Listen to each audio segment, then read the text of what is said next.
Oui, donc justement, par rapport à ça, est-ce que vous avez des regrets?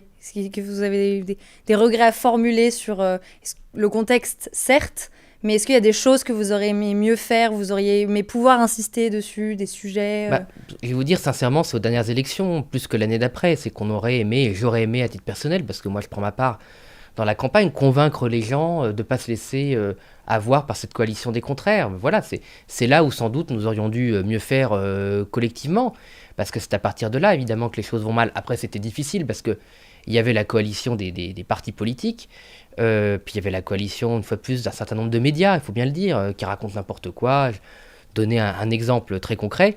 Là, avec les annonces budgétaires de M. Bayrou, le gouvernement a réussi à limiter une moindre hausse de la contribution à l'Union européenne financièrement. C'est-à-dire que la France devrait payer 7 milliards en 2026 de plus, et finalement, visiblement, va payer entre 5,5 et 6 milliards.